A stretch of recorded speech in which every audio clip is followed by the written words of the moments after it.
From the field to the film room to the war room, we've got you covered every step of the way as the road to the draft starts right now.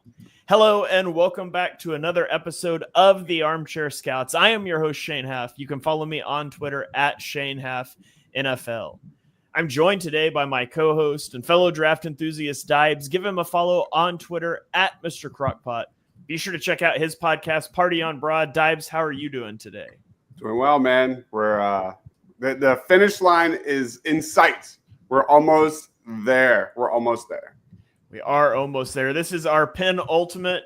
I just like that word. Our penultimate positional ranking. We're covering wide receivers today, defensive backs next week, and we will have covered every non-specialist position in the lead up to the draft. So also joined by Dives co-host on Party on Broad, Ryan. Give him a follow on Twitter at Philly Sports PSA. Ryan, how you doing? I'm doing great. And I'm a big fan of that word as well. So congrats. It just feels like a smart person word. It really is. I don't get to use those very often in my normal life. So I like to do it every once in a while. Sure. I'm sure that word is worth many points on Scrabble. So yeah. So that was our penultimate co-host introduction. Last but not least, I'm joined by my co-host on Chalk Talk, Mark Henry Jr. Give him a follow on Twitter at _. Be sure to check out his Tough Cover radio show. I heard he had an awesome guest this last Saturday. Mark, how are you doing? Yeah, we've had better here and there, but we had Shane on last Saturday. We're going to have Dives on next Saturday talking all things NFL draft. My show has become a full-on NFL draft. I'm going to have my agent reach out to Ryan's agent, see if we're able to book him on the show. Can't wait to talk about receivers. I feel like I'm going to be a little bit of a hater today. All right. Here we go. Well, let's dive into it. We are going to do our top 7 wide receivers in the draft class. All in all, we're going to talk about 10 guys because we've got some unique guys here. So let's start off with our number 7s. Ryan, I will throw it to you first. I do have some stats for some guys I will try to remember to throw out, but talk to us about Xavier Restrepo. He's number 7 for you. He's not in anybody else's top 7. I know he's number 12 for me, but talk to me about Restrepo. Yeah, listen, this guy kind of, for me anyway, kind of came on late in the season, found me that way. But this guy I feel like is really good in traffic. He really has consistent hands, able to making really tough catches.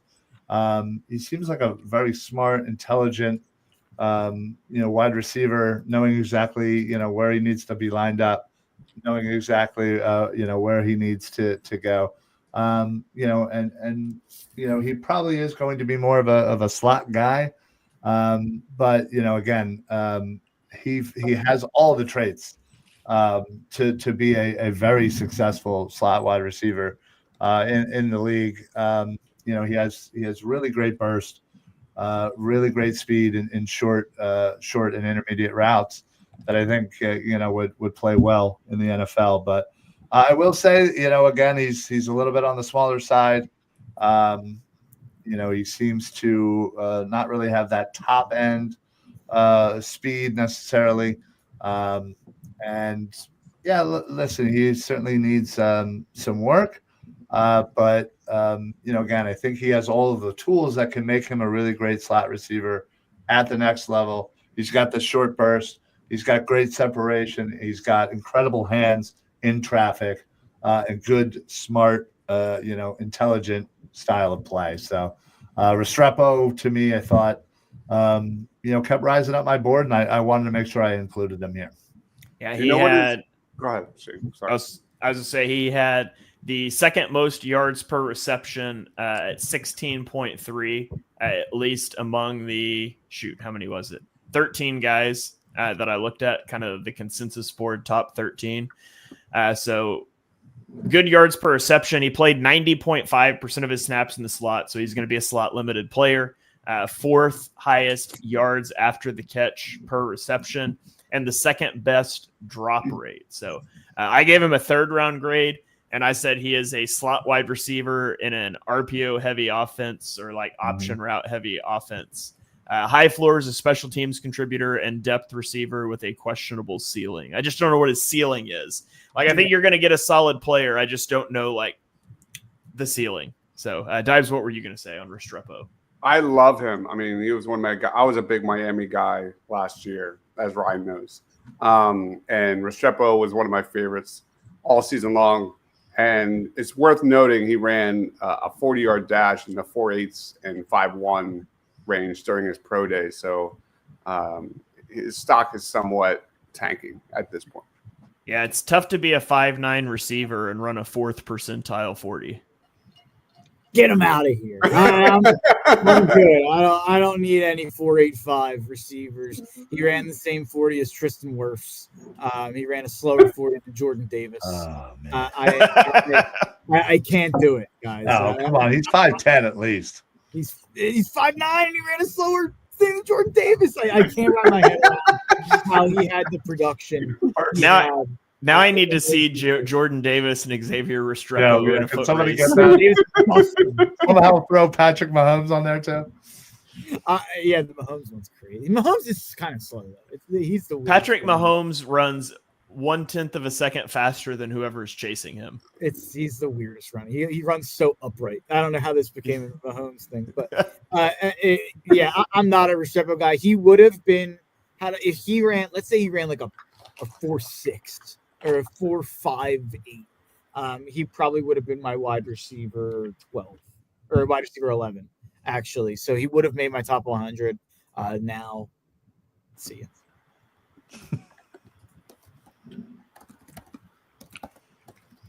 All right, well, Dead air is great for podcasting, Mark. Yeah. Wait, why is the dead air on me? Oh, I thought you were trying to look something up because you like stopped mid sentence. I said see ya. I finished. Oh, no, he finished the sentence. Oh, okay.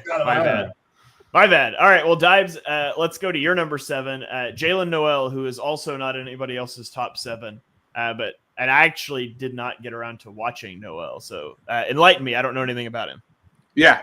We talk about Restrepo kind of tanking his draft stock during testing. Jalen Noel literally did the exact opposite. Just blew up the combine. Smaller guy, similar to Restrepo. He's a space creator. He's a great route runner. Good stop-start ability. Gets really good separation off the line of scrimmage. Great footwork. Knows how to freeze defenders. Plus short area quickness. 9.72 RAS score. Versatile playmaker. Iowa State put him in a lot of different positions. Slot, outside, in the backfield. A lot of pre-snap motion. I think he's just tailor-made. If this is the same offense we saw in the Commanders game, in the Chiefs game, and that kind of trickles over into 2025. I'm curious to see how Noel. I mean, obviously, he's not going to get a lot of targets on the Eagles here, but I think he's a winning slot receiver. I think he's a quality wide receiver 3. I need to see more yak from him. He only averaged 4 yards per reception after the catch. And giving his numbers, that makes me scratch my head a little bit. But I think Jalen Noel's stock is rising. And I have a day 2 grade on him. Jalen Noel. All right. Does anybody else want to add anything in on Jalen Noel, where you had him ranked, anything like that? I really like Noel. I have him as a 3rd rounder, and I feel like, honestly, if I dove into him earlier, he might have risen up for me after that combine thing. But he's solidly a 3rd round grade for me. There's a couple guys who I think you could compare him directly to. Khalil Shakir, pretty similar in size. Christian Kirk, pretty similar in size, maybe a little lofty for a 3rd round grade guy. But I like Noel. All right. Ryan, anything you want to add on to that? No, yeah, just Dives is right, man. He absolutely kind of went the opposite way of my guy and rose up boards that way. And looking back at kind of his body of work, it's certainly well deserved. He's definitely a guy that I paid more attention to because of the combine, and that's all you need. All right. Well, let's keep rolling then. And Mark, we will go to your number 7. He is number 2 for Ryan, number 4 for Dibes, and he's number 8 for me. Talk to me about Luther Burden III. Wow, I didn't realize he was 8 for you. I thought I was gonna have to be like the Jon Snow meme with everybody coming after him. But yeah, I'm not a fan personally of Luther Burden. It's always a red flag for me when production goes down your senior year and there's not much that changed around him. It's same play caller, same quarterback, a lot of the same pieces. That was a lot of the reason people liked Missouri as a potential kind of playoff team coming into the year, was because of the quarterback and Burden having that connection. 2023, 86 catches for 1,212 yards, 9 touchdowns, 14.1 yards per catch there. And then the next year only played 1 less game, and he's 25 less catches, about 600 less yards, 3 less touchdowns, about 3 less yards per catch at 11.1. I always hear him referred to as kind of like a big play threat. I just don't think a big play threat in their junior year, their final year of college, posts 11.1 yards per catch in the SEC. So there are obvious things to, grab onto with Burden. Go watch the 2023 tape. And I know that there's also some threads out there of kind of Brady Cook just missing him wide open, whether it be with throwing it to him and throwing it behind him or above him or just not even throwing it to him. I get it, but I do worry about kind of what happened last year. Was it an injury? Was it, the quarterback regressing? Was it teams kind of focusing in on him more now that he had a big year? I'm kind of low on Burden. He's a kind of a mid to low second round grade for me. I know he's probably going to go top 20 though. Yeah. So he is out of the 13. He's 11th in yards per reception, 2nd in percentage of snaps played in the slot, 7th in yards after catch per reception, and 9th in yards per route run. And I kind of in the same spot as you. I gave him a 2nd round grade. I said I think he's a slot wide receiver who needs to land with a team that's willing to get creative with his usage. Like, you're going to have to use him in motion and stack alignments, things like that, to manufacture those free releases, because I don't think he didn't deal with press coverage much at Missouri, and I don't think he's going to do that well at the NFL level. And for a slot guy, you would like to see him as a blocker some, and I didn't like his effort as a run blocker when he was asked to do it. Didn't run a very diverse route tree, a lot of slot fades, crossing routes, and screens. And so those are some of the reasons I have him lower. And I get the intrigue. Like, his 40 time was good, and he's really good with the ball in his hands after the catch.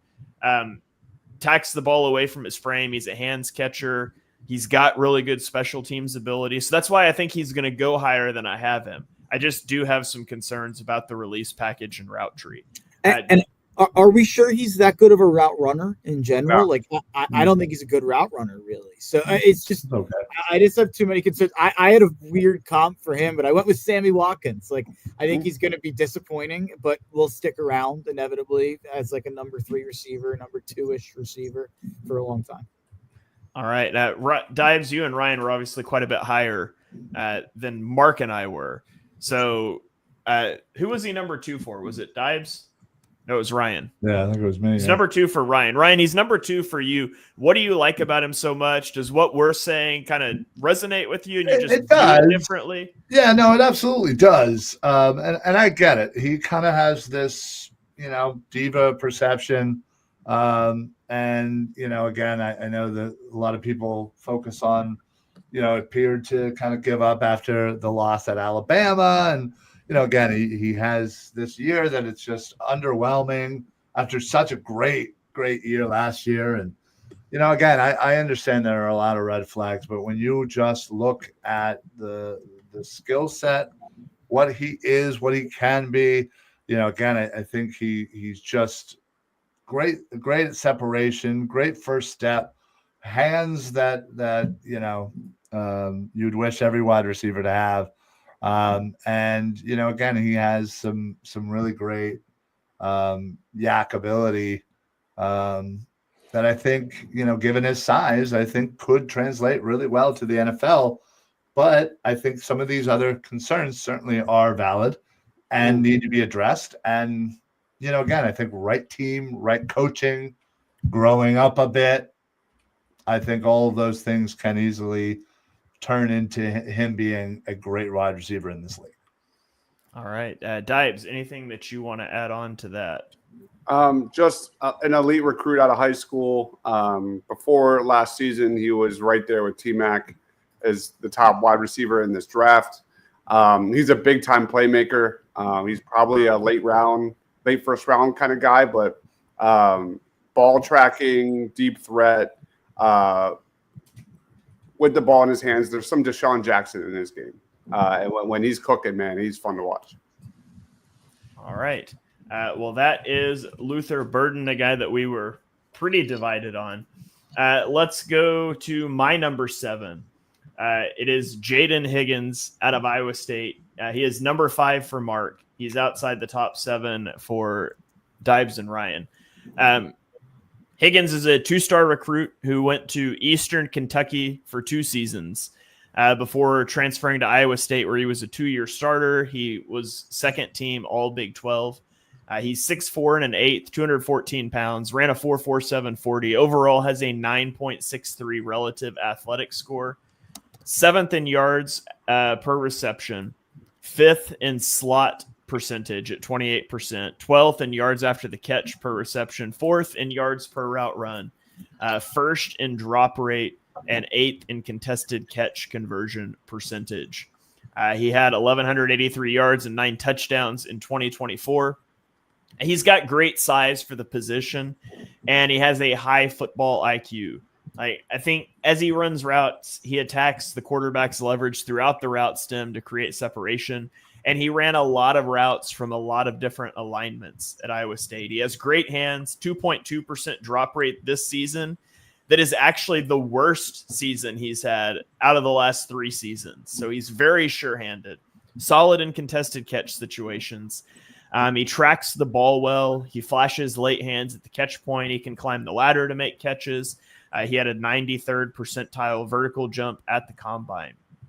However, he does lack the explosiveness or the twitchiness to prevent teams from pressing him.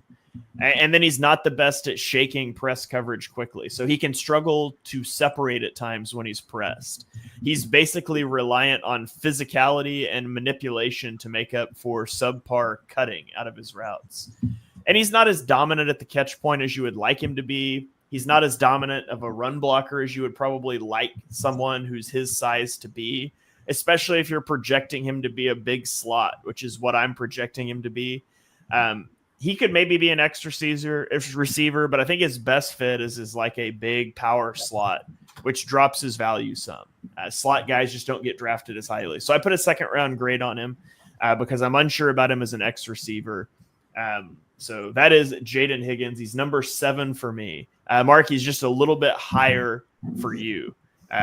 Do you have a comp for him? And what are your kind of thoughts on Jaden Higgins overall? Yeah, it's one of my favorite comps. It's actually one my buddy Nick McClay, who does some good work with the draft, came up with. Michael Pittman Jr. A lot of similarities there on the card, both 6'4" kind of guys, and Michael Pittman has some kind of power slot tendencies as well. And I think Shane might be right that that's the best way to use him. I also think that I kind of look at him as I look at the power slot thing as like a versatile plus thing for him. So I actually do think he can be an outside guy with that size. So I'm pretty bullish on Higgins sticking around and being a pretty solid receiver for a long time to come. He's in the same tier as Golden and Burden for me. And I think he's probably going to go much later than both of them. All right. Well, there you have it. I guess Dibes, Ryan, he's not in your top 7. Is there anything you want to throw out about him as well?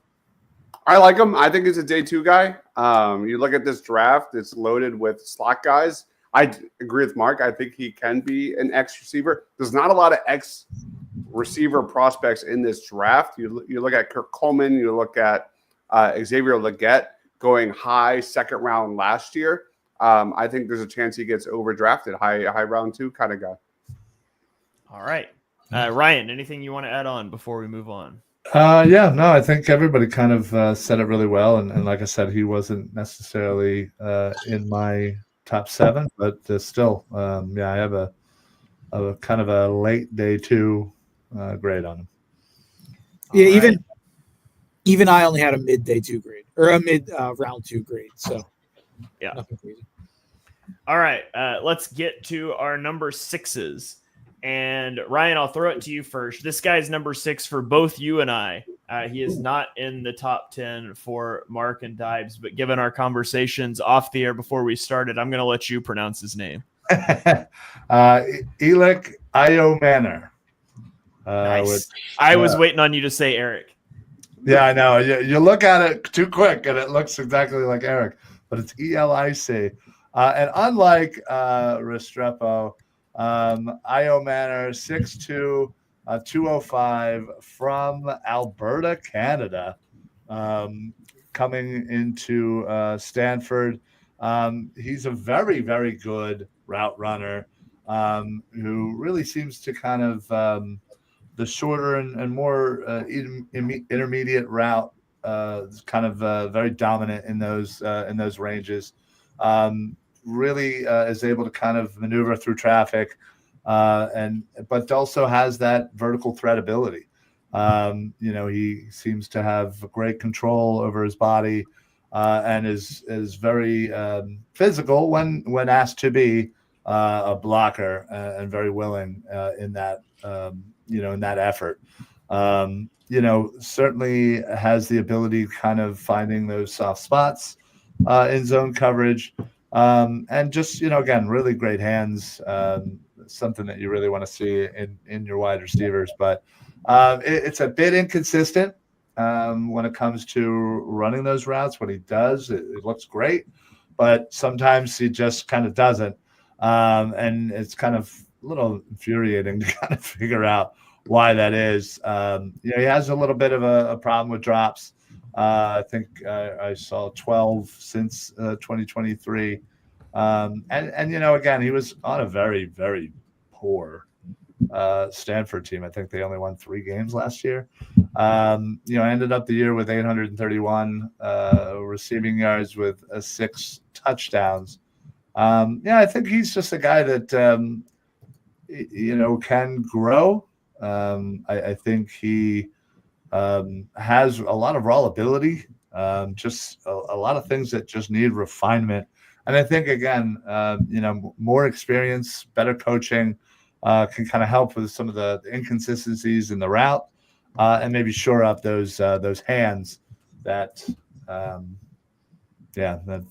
seem to plague him with some of those drops. So, yeah, he had a 8.7% drop rate this year, which was 12th out of the 13 guys that I looked at.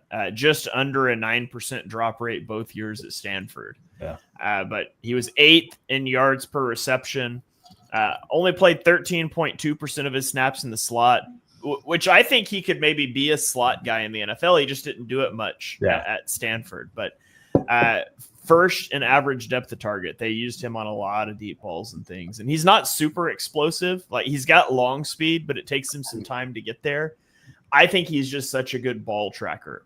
He's really good at tracking the ball over his shoulders, showing late hands. I think he's a really good route runner as well, despite the fact he didn't really run a lot of different routes at Stanford. It was mostly like goes and hitches and then digs and slants. But I do think he's a savvy route runner. And so you can work with that. I gave him a 2nd round grade.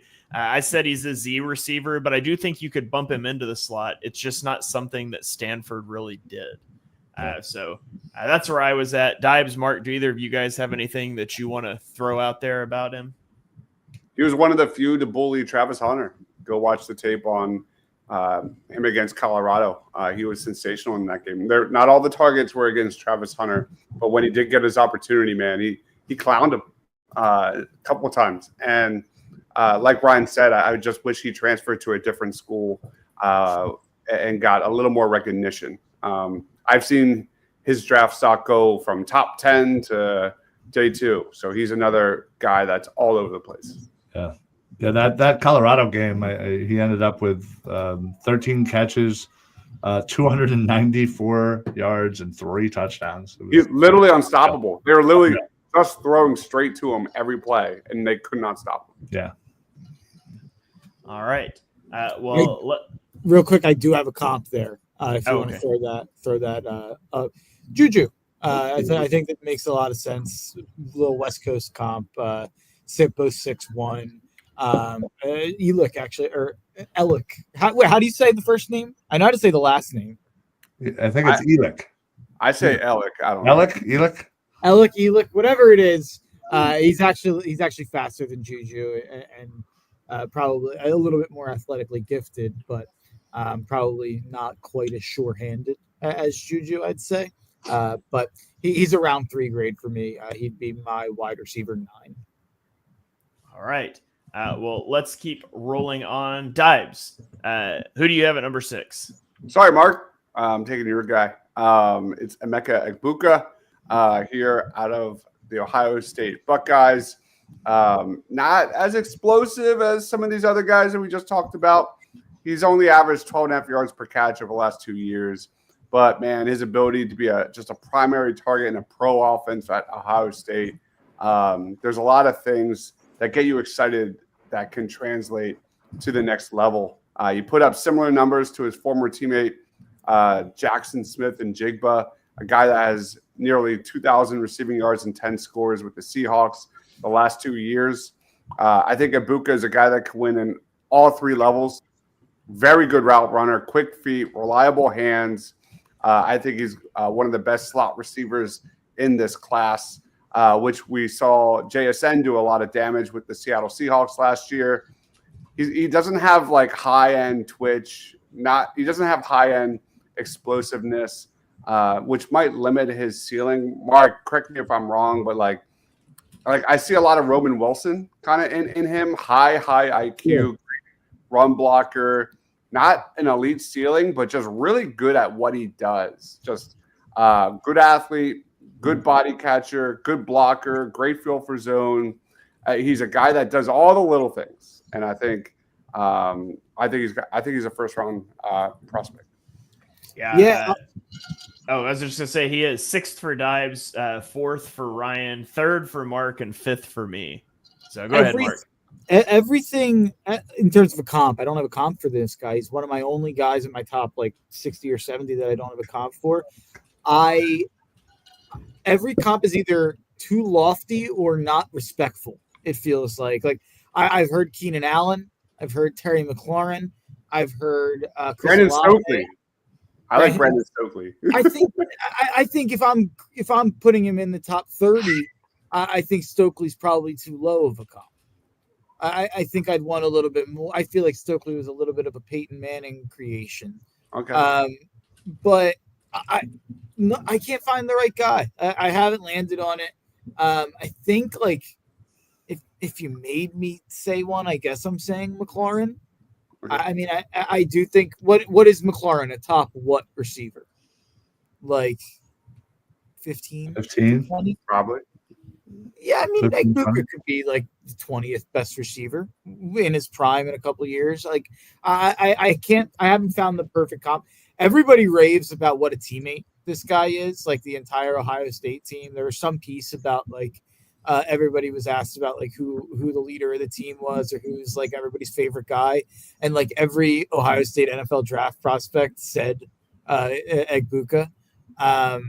Not that we usually don't dive too much into like the character on guys, but I heard someone on a podcast be like, if it's a close kind of tiebreaker between Egbuka or Luther Burden in a conversation about who to draft, Luther Burden, I don't think he's going to be winning any like humanitarian awards anytime soon, and it seems like Egbuka might just be Walter Payton Man of the Year, Rookie of the Year. No, I thought it was relevant to bring up because I heard some talk about it on the podcast today.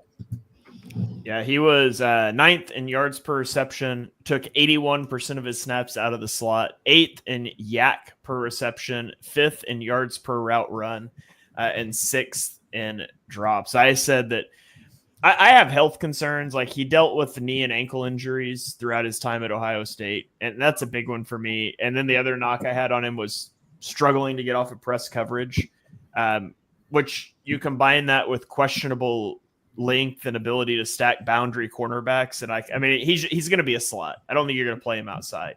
Yeah. And so then you get into that same conversation that, like, I really like everything else, and he brings special teams value and all these other things. But how high are you going to put a slot only receiver? Because that is kind of what I view him as. So that's what got him into a second round grade for me.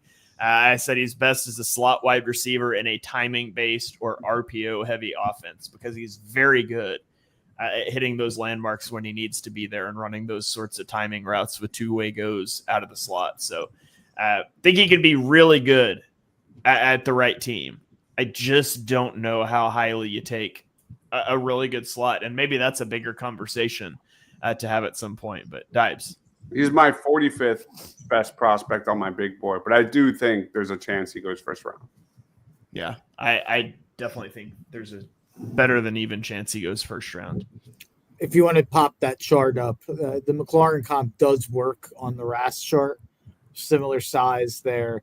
I actually wouldn't have guessed that Egbuka would have tested as well as he did athletically, like from watching him. I don't know if you guys agree, or does that athletic? I don't really necessarily feel like that athleticism like pops off the screen. So I feel like his combine performance kind of strengthens my belief that he is like a top 3 to 5 guy in this class. He's a gamer too. I'm sure he's happy to get out of the shadow of Marvin Harrison Jr. too. Yeah. All right. Well, let's keep rolling then. Let's go to a guy who he's number 6 for Mark. He's number 5 for Dibes and Ryan. He's number 3 for me. Mark, talk to me about Matthew Golden. Yeah, Matthew Golden's been a high riser here. It seems like if you take Travis Hunter out, it seems like he's probably going to be the second highest drafted receiver in this class. And he tore apart the combine in terms of how he ran. That's all he did. So, and he did it well, running a 4.29 at the combine. He's only really like a one season performer here, but he had 58 catches, 987 yards, 9 touchdowns. He did 17 yards per catch. This is a big game or a big play maker, in my opinion. People say that about Burden and other players in this class. I do buy into it more with Golden. I'm a little bit more. I wish I kind of had more to go on with him, a little bit more production, a little bit more kind of tape to go on. I'm not as in love and falling for him as a top 15 to 20 pick as a lot of others are. He's right there with Higgins and Burden as mid-second round grades for me. The comp that I came up with was Emmanuel Sanders. This was straight from the RAS website. And it's right. It's if you want to pull it up there, it's not a full chart because he only ran, obviously, but you have the size and the speed, and it's pretty similar. Emmanuel Sanders was a guy who I kind of never thought was as good as I think the general consensus thought he was, but he had a pretty nice career and had, I think, a year that was like a top 5 fantasy season. So he definitely had a nice little peak, and maybe Golden could too. All right. Yeah. So I'll give you some of the stats on him. He was 6th in yards per reception, took 23.7% of his snaps out of the slot, 10th in yak per reception, 13th in yards per route run, 4th in average depth of target, 7th in drop rate. And you mentioned like him being a big gamer. For the first 12 games of the season, this year, he had 1.6 yards per reception and 48 yards per game. In the final 4 games, he had 3.4 yards per reception and 102.8 yards per game. And so, yeah. I mean, he blew up under the brightest lights. He didn't do a lot before that. And so you get into like I talk about, I mean, it's not that he's like a 5th-year player. 5th-year breakout guys are always concerning for me. But then you're talking about an even smaller sample size of a breakout just late down the season at Texas. But he's really explosive. And, of course, you see that at the combine. He runs the 4.29. He transitions to a runner quickly after the catch. Surprisingly, at his size, 5'11", 191 pounds, he's really good in contested catch situations. He brought in 70% of his contested catch situations this year. Now, he only had 10 of them, but he does a good job with body control, getting his feet down at the sideline. And I think he ran a well-defined route tree, so I don't think he's a slot-limited guy. And he's, done a lot of kick return duties, and so you can get him on the field that way. But he's a really poor run blocker. He can't really get off at press coverage well. And he has a history of drops. Like, he had an 11.5% drop rate in 2 years at Houston. Now, he did seem to clean that up this year. It was down to 6.5%, but again, it's a 1-year sample size. So I have a first-round grade on him. I said he's a Z or a slot receiver with return ability, and I think he can pretty well fit, honestly, on any football team that doesn't ask their slots to block a ton out on the edge. So that's why I had him up at number 3. Dibes, Ryan, do either of you guys have anything you want to add in? I really like him. I said it on Birds of the Roundtable. I think there's a chance he's the first wide receiver off the board during draft night. And you said it. He's explosive. He's a playmaker.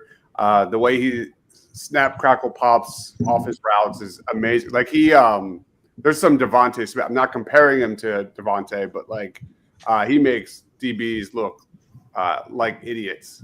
He is explosive. And I agree. I don't think he's just limited to the slot as well. So I think his potential is really high. I think he's more of a great wide receiver 2 than a wide receiver 1 in the NFL. And I think his my final point on this is I watched a lot of Texas last year, and I kept waiting for Isaiah Bond to be that guy that takes Texas to the next level of their offense. And Matthew Golden was the one that really kind of was doing all the body adjusting and making crazy catches because Quinn Ewers can't throw an accurate pass to save his life. So for me, Matthew Golden, I thought, was the big standout there outside of Anthony Hill on that defense. All right. Ryan, anything you want to add in there? Yeah, no, I just wanted to, kind of agree that, his speed and his ability, to track the ball is certainly going to do him well in the NFL. And, again, he's was great as a returner as well. I kind of couldn't agree more there, Dives. I was waiting for Bond to kind of take the step, and he never really did. Certainly not like Golden, and I think Golden certainly has a chance here to potentially be one of the first, if not the first, wide receiver taken. All right. Well, let's keep rolling then. We've already hit on everybody's number 5. At number 4, Mark and I both have Trey Harris. Dibes and Ryan both have Trey Harris number 3. So Mark, you're holding up a finger anyways. So tell me what you want to say and then talk to me about Trey Harris. I have him 3rd. I do have him 3rd. I have him in I didn't realize, I didn't see it in the graphic and notice. Oh, did I switch those? I have Trey 3 and Egbuka 4. Doesn't matter though, because I have them literally next to each other in my rankings. I have the exact same draft grade on them, so it's personal preference. I love Trey Harris. This is like the definition of he's like 66 in PFF, and outside the top 50 on the Ringer guide, and outside the top 50 on all these guides. And I've taken him in mocks for every team when I do these mocks for all these teams that need receivers. And I thought I was going to be the Trey Harris guy, and I'd be fighting for him and fighting the good Trey Harris fight. And then I hear Dibes has him 8th overall. And I'm like, well, I guess he's Dibes guy now. Wow. Because I have him as like my top graded 2nd rounder. He's a top 30 guy for me.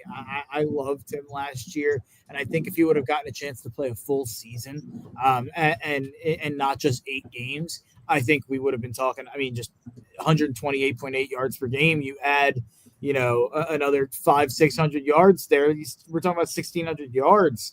We're talking about probably, close to 80 catches, close to 10 plus touchdowns. Like and this is coming off the year before, his first year at Ole Miss, 54 catches, close to 1,000 yards, 18.2 yards per catch, 8 touchdowns.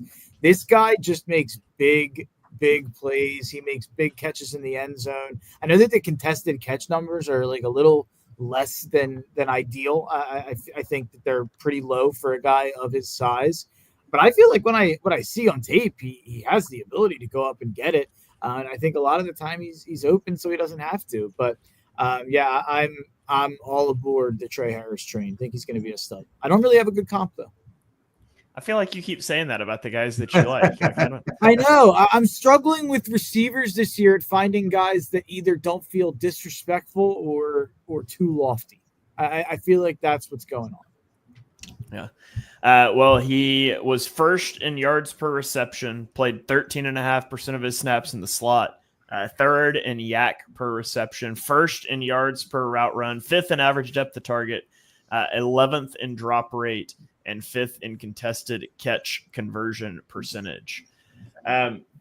I think he could be an X or a Z receiver for you. To be honest, he's strong at the catch point. He uses his hands well to create separation, especially on like slant routes when he's pressed. Good route runner for his size. And I mean, it's always a sliding scale with a guy that's 6'2.5", like a 5'11" guy's better be a better route runner to make it at wide receiver than a 6'2.5" guy. But I think he's a good route runner for his size. He understands leverage and positioning. He does a good job of like pressing cornerbacks to a spot before breaking off his routes, and he's a solid blocker. Now, as you could guess by his yards per reception, a majority of his routes were deep balls, a lot of go balls, a lot of slants, a lot of hitches. He doesn't have top level speed or size. So I do think he needs to develop more as a route runner. Needs to work on his releases at times, but I gave him a first round grade. He's a back end round 1 guy for me. That's kind of where I'm at. Dibes, anything you want to add in on Trey Harris? I've never understood why there's no hype around this guy. This guy was on pace to shatter records if he stayed healthy. I mean, I agree a lot, Shane. I think he play inside. I think he play outside. Extremely physical wide receiver, elite ball skills, elite ball tracking. I think he's better after the catch than he gets credit for. Had a 9+ RAS score. Again, very physical, can just dominate corners and knows how to create separation. I think he's a total package, man. I've always been a big fan of his. When he got hurt, so did Ole Miss's chances for a national championship. I mean, he was the engine of that team offensively. I love Trey Harris, and I'm going to stay on that hill. That's just my take. All right. Well, let's keep rolling then. That takes us. Whoa. My bad. I thought I threw that one to you first, and then I realized as I started to say that I didn't. Listen, I think Dives just really needs to thank me for helping him get onto the Trey Harris train, because I was the conductor of this bad boy last year. I fell in love with Trey Harris last year. This dude, I just felt like was, one of those wide receivers that could absolutely develop into a true number 1 guy. And you're right, Dives. As soon as he went down, it was absolutely over. Even though they had, some weapons there at Ole Miss, Trey Harris seemed to be the kind of the thing that kept him on the tracks there, to use yet another train reference. But yeah, I absolutely love this guy. And Mark, I don't know. I feel like I have to fight everybody for Trey Harris, like number 1 ranking here. I would mock him to the Eagles 2nd round every chance I got. Love this dude, and man, what an addition to the Philadelphia Eagles. Not that they need it, but I would love it anyway. Ryan is the king. So we do during college football season, we do a fantasy football thing, and he'll pick these random wide receivers. And I'm like, I honestly have no idea. I've never heard of them ever. And 2 years ago it was Trey Harris. And I remember being like, who is this guy? And he's just, ever since then, I've been all in on Trey Harris. I'm pretty sure it was the LSU game where he went 8 for 153 and a touch, and then later on went 11 for 213 the next time I picked him. So he owns LSU. Yeah, he's an absolute baller. I love me some Trey Harris. Man, I wish the Eagles could somehow get him. All right. Now, Ryan, is it all right if I move on? Yeah, no, please go ahead. I'm off my Trey Harris soapbox. Well, I'm going to throw to you first after we talk about this guy, because he is number 2 for Mark and I, or excuse me, number 2 for Dibes and Mark, and he's number 1 for me, and he is not on your top 7. In fact, I believe you would say he doesn't even belong in this show, period. Which is I was weird. I was like, who did I forget that? Which is the weirdest statement I've ever made in years of covering the draft. But it's Travis Hunter. And I think Mark and Dibes were pretty content to be like, let's just consider him a defensive back because we're going to have the same conversation about him. And maybe that was true, but I couldn't leave him off because he was going to end up being my wide receiver 1. And I don't think he's going to play, and I'll get into it. But anyways, Ryan held out and did not put him onto his wide receiver ranking at all. So I'll throw it to you first, Ryan. You can tell us why. But Dibes, talk to me about Travis Hunter. I think when you start with Travis Hunter, the conversation starts like why he's not my number 1 wide receiver. I have Hunter as my number 2 overall prospect, but I have another wide receiver that's rated higher. I think given the size and the X receiver and things like that, I think the other receiver's body control is off the charts, prototypical X receiver. But when you get to Travis Hunter, I think there's a chance he may be more of a gadget guy, more limited to the slot. And I think that's not a negative. I think he's just at his best there. I think his ceiling is a 1B type of receiver, kind of like Devontae, which is still valuable. Don't get me wrong. I just don't know if he's an alpha type wide receiver that you can build a passing offense around. He's got elite, nimble feet. He's got unbelievable stop on a dime ability. Some of the best agility in the draft. That twitch athleticism you're looking for. Super smooth, super fluid, absolutely dynamic at the catch point. He's my number 2 cornerback prospect in this draft. And that is mostly due to his experience as a wide receiver. We've seen in previous drafts, wide receivers often that were former quarterbacks kind of transitioned to become very good route runners that can exploit coverages. And I think the same principles apply of a guy moving from wide receiver to a full-time defensive back. I agree, Ryan. I think he's a better defensive back. But right now I'm 80-20 that he's a DB over wide receiver, but that's just me. But don't get me wrong. In terms of just a natural athlete, in terms of just pure athleticism, he's got to be on this list. All right. Ryan, I promised, and I'll keep my promise. I'll throw it to you first here. Don't ask me to talk about Tet McMillan. I'm ending the show before you get a chance. But talk to me about Travis Hunter. Listen, I get it. Believe me, I understand. But like Dibes said, I'm glad Dibes said the 80-20 thing because I think it's more like 95-5. And it's not because he's not talented wide receiver. It's not, he has all the skills. And I think because he has both, that's what makes him even better at the other because he has the mindset, he has the skill, he has the ability, he has the speed, he has the hands. All of it makes sense. I just think projecting him into the NFL, projecting a two-way player at this point, I feel like it's just not realistic. I just don't think any team is going to want to have that, they're going to want to put him into one spot, make him the best he can be at that one spot. And I think the best way he can help an NFL team is as a corner, not as a wide receiver. So when, Cleveland ultimately drafts him, they should have him as a corner, not splitting time with both, because it's going to take away from his development from both.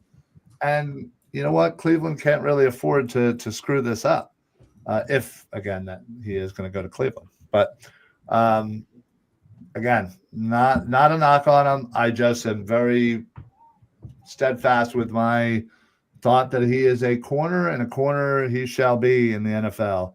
So I didn't even bother putting him on my wide receiver list.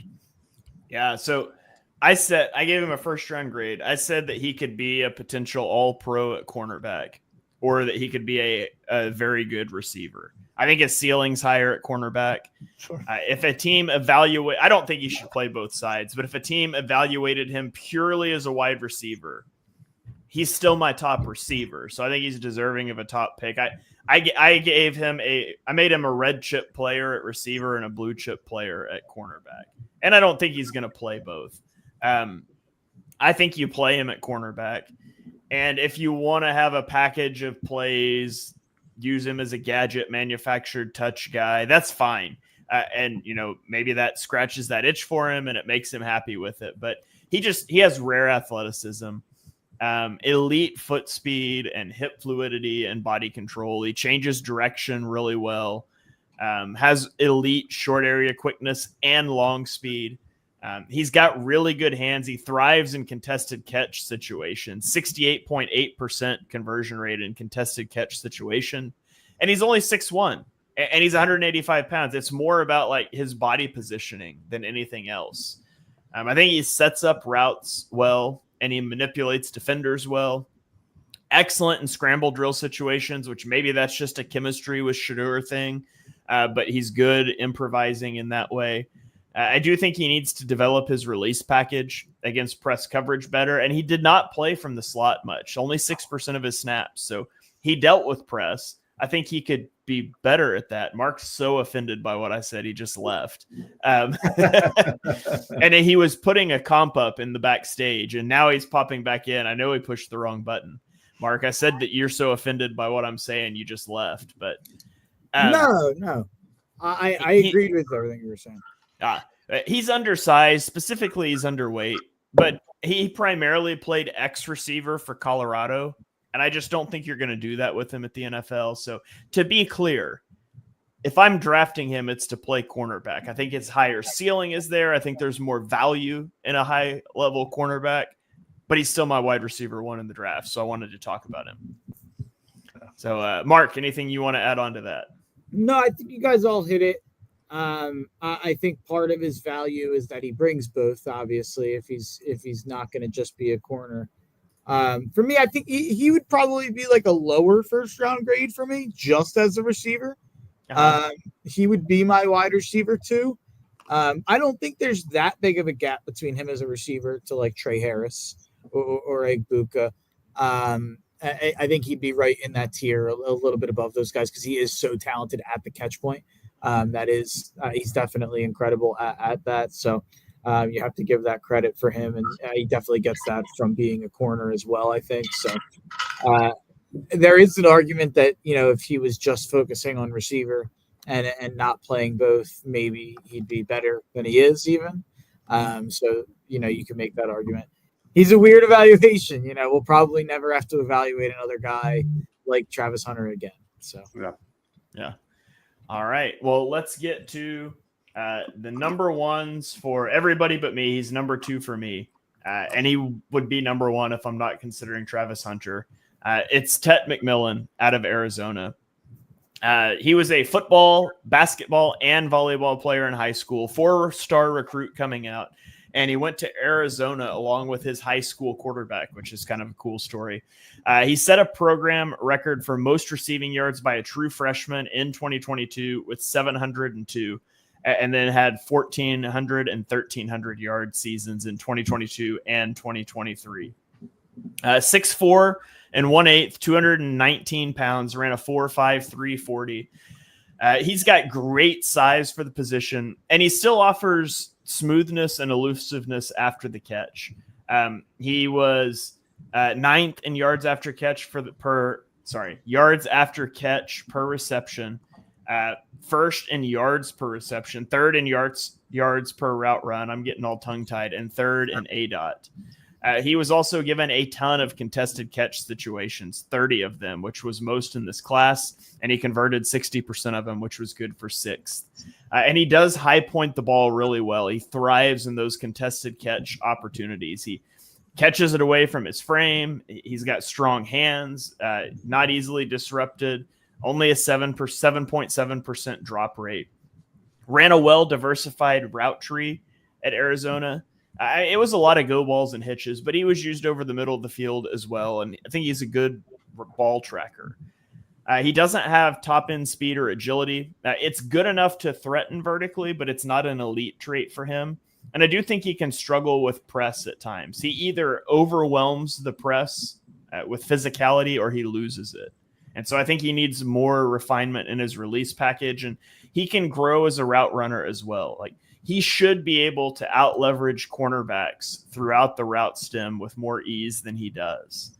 And yeah, I thought run blocking is not his thing. I thought there was some poor effort run blocking. They used him as a clear out route runner a lot, I think, to kind of get away from that. But I gave him a first round grade. He's my number 2 overall receiver. He's going to be an X receiver at the next level.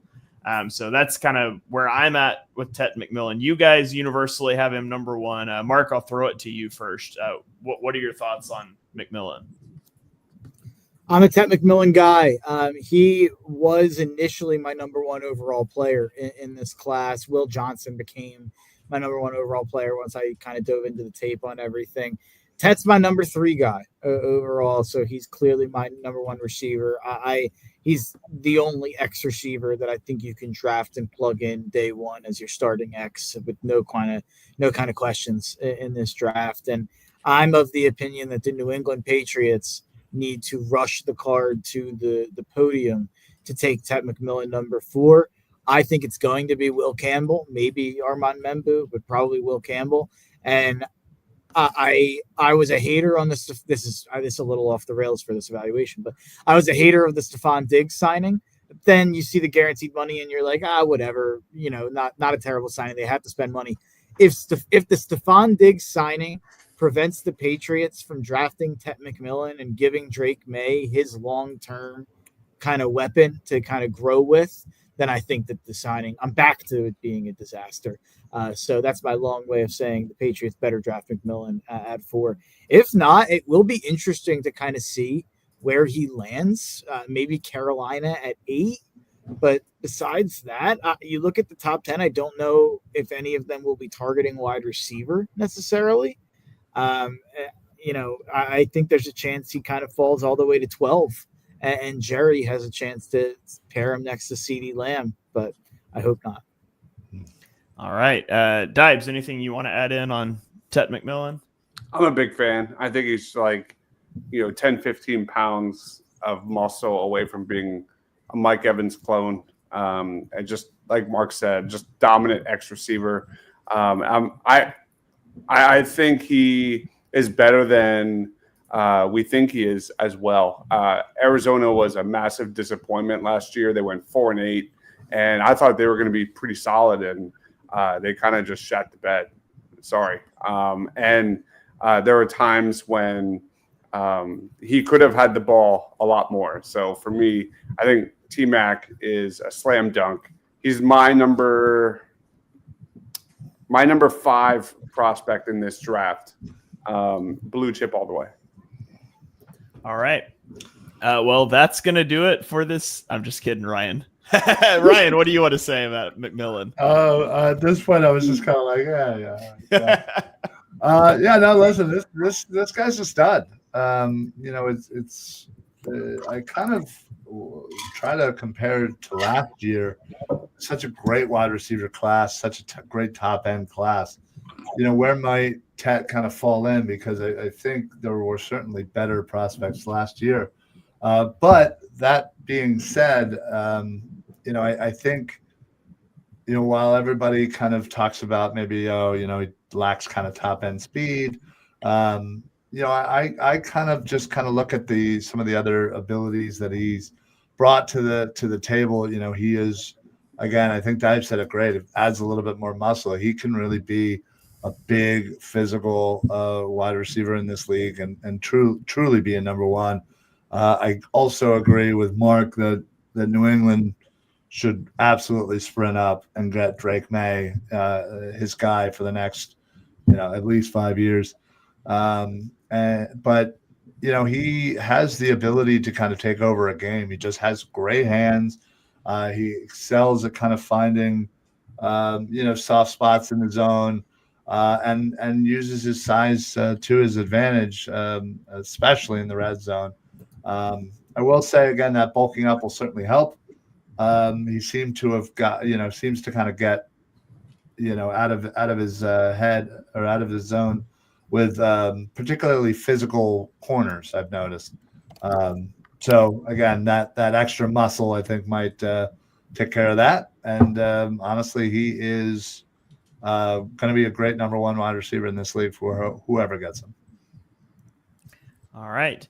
Well, there you have it, guys. Our top 7 wide receivers. We ended up talking about a few more guys. I'll give you guys a shot here. If there's somebody you want to honorable mention, shout out before we get out of here. Somebody that missed your top 7, but a guy you really liked for whatever reason on film. I'll throw it around to you guys as we do our closing thoughts here. So, Dibes, honorable mention, shout out if you've got one. Any final thoughts? The floor is yours. Yeah, not a position the Eagles will be looking at, but my honorable mention, Jack Besh out of TCU. Yes, another TCU wide receiver. But he's a warrior. I'm not going to get into his story. There's a lot of tragedy on his family side. But, man, he really rose at the Senior Bowl, continued to rise during the Combine. He's like a lot of these other prospects, he's not an elite burner, but, man, as a route runner, as a separator, short area agility, he's got a lot of tools, and he just seems to make plays all the time. So Jack Besh is a guy that I want to shout out, and I'm, again, really rooting for him. All right. Ryan, same to you. Any honorable mention, final thoughts? The floor is yours. Yeah, my honorable mention is Jalen Royals out of Utah State. This is a guy, kind of a late bloomer, kind of more of a basketball track guy, former high jumper, former basketball player, and that certainly kind of shows in some of his routes. But great hands, certainly dangerous after the catch. Absolutely blazing speed. I think he ran a 4.32. I think this is a guy that could kind of be one of those lost in the shuffle, kind of sneaky good guys that, get to the right situation and all of a sudden people are going to know his name quick. All right. Mark, same to you, man. Anything you want to plug? Honorable mention, final thoughts? Floor is yours. Yeah, Besh would be right there from Dibes. We mentioned Isaiah Bond earlier in the episode. So disappointing last year, and his combine so disappointing as well. Dude, he was saying he was going to run in like the 4.2s or something like that. Yeah, what did he run, a 4.4? Yeah, something like that. Yeah, I mean it's not slow, but when it's about setting expectations, right? That's, us with wives understand that you have to set expectations, and that's how you handle it. But I the one name I'll throw out there, it's more of a day 3 guy. I actually have a 3rd round grade on him. I love. I might not have a 3rd round grade on him, but he's in my top 100. Is Nick Nash? Nick Nash from San Jose State is a guy who led the country in catches, receiving yards, and touchdowns last year at the wide receiver position. He had 48 catches for 700 yards and 8 touchdowns the year before at San Jose State. Didn't have a great combine, 6.0 relative athletic score. He's 6'2.5". He's got pretty good size. I do think he's an outside receiver. So maybe he's one of the few bites at the apple you can take, especially later in the draft on a potential outside receiver. So Nick Nash, I could see him kind of 5-minute role. Some Tyler Boyd in his game. Oh, yeah. The Isaiah Bond saying he's going to break the combine record and then running a 4.39 was. I immediately went to last year at the combine when Tavondre Sweat weighed in at 366 pounds, which is 99th percentile for defensive tackles. And he told reporters he was going to do the drills. And he told them, when I run the 40, I'm going to shock a lot of y'all. And they asked him what he was going to run. And he said a 4.4. and then he ran a 5.27, which he was clearly joking, and so it was funny, but Isaiah Bond was not. But that's still where my mind went when that happened. So, all right, well, that's going to do it. We will get you guys out of here. The end of our penultimate, I knew I could get it in there one more time, position ranking episode. Next week, we will break down our top 10 defensive backs. We're combining corner and safety as we have for the last few years because there's a lot of crossover there. And then on draft week, we will do our helmet stickers, the guys we are highest on over consensus. We'll talk about some of those guys, why we agree and disagree about some of them. And then it will all culminate in our NFL Draft Live show. So stay tuned for more information on that. Our draft guide will be coming out soon with a lot of prop bets we made earlier on Birds of the Roundtable. So check that show out if you haven't. So that is going to do it for this one. Thank you guys for joining. Shout out to Krabby, who's saying it was a great show here in the comments. We always appreciate you guys for showing up and showing out on the shows, especially knowing this isn't the most like interactive commenty show because we're just giving scouting reports. So it's harder to banter with the crew, but we're glad that you guys are here anyways. So that is going to do it. Follow Ryan on Twitter at Philly Sports PSA. Dibes is at Mr. Crockpot. Mark is at Mark Henry Jr. I am at Shane Half NFL. We will catch you guys next time.